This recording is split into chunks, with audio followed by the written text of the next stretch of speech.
जब हम गुनाह पर गुनाह करते चले जाते हैं, जब गुनाह हमारी नजर में हल्के हो जाते हैं और गुनाहों को हम खतरनाक समझना छोड़ देते हैं, तब भी हम गफलत के शिकार हो जाते हैं। याद रखो मेरे भाई, गुनाह गुनाह है, चाहे वो गुनाह छोटा हो चाहे वो गुनाह बड़ा हो। कभी गुनाहों को हकीर मत जानो और अपने आप को गुनाहों से बचाने की कोशिश करो।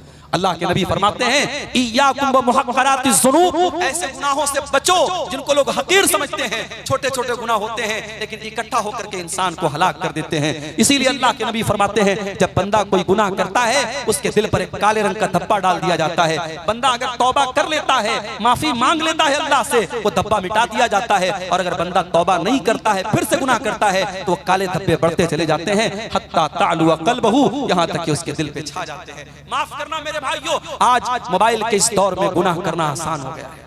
आज इस दौर में ज़िना करना आसान है, इस दौर में बेपर्दा होना आसान है, इस दौर में हराम कारोबार करना आसान है।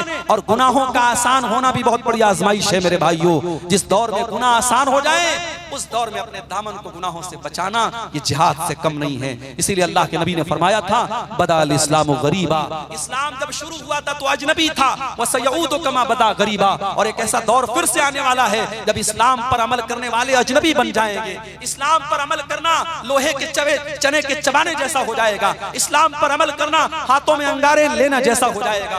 एक लड़की बेपर्दा घूमेगी तो गांव वाले कहेंगे, उसकी बहनें कहेंगी, उसके मोहल्ले की औरतें कहेंगी, अरे ये बड़ी पर्देदार बनती है, नकाब में रहती है, पर्दे में रहती है। अगर कोई औरत अपने देवर से पर्दा करे, बनारस में हमारे एक दोस्त ने शादी की, उनकी बीवी शादी करके आई, उसने घर में ज्वाइंट फैमिली रहते थे, उसकी बीवी ने कहा कि मैं अपने देवर और जेठ के सामने नहीं आऊंगी, मैं देवर और जेठ के सामने नहीं आऊंगी, ससुर के सामने आ सकती हूँ, ससुर मेरे महरम है लेकिन देवर और जेठ गैर महरम है, मैं देवर जेठ के सामने नहीं आऊंगी।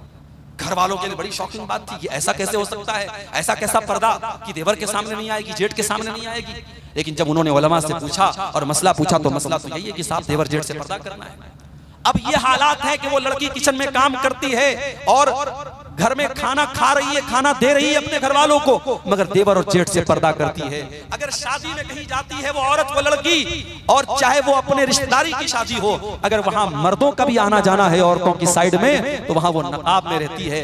औरत को औरत से पर्दा नहीं करना है, लेकिन औरत को मर्दों से तो पर्दा करना है। आज ऐसी औरतों को लोग कहेंगे, साहब ये तो बड़ी कट्टर मुसलमान बनती है, ये तो बड़ी पर्देदार मुसलमान बनती है। आज नौजवान अगर चेहरे पर शरई दाढ़ी रख ले तो समाज कहेगा ये तो मुल्ला बन गया, ये तो हाफिज जी बन गया, तो मौलवी साहब बन गया।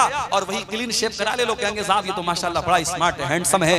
आज अगर कोई नौजवान लड़का अपने आप को ज़िनाकारी और बदकारी से दूर रखे तो लोग कहेंगे अरे ये तो बड़ा आउटडेटेड लड़का है, इसको तो कोई घास नहीं डालता है। और जो लड़का रात में 2-2 बजे तक गैर महरम लड़कियों से बात करता है, समाज कहता है साहब ये तो बड़ा चालू लड़का है, बड़ा एडवांस लड़का है। ये हालात है मेरे भाइयों।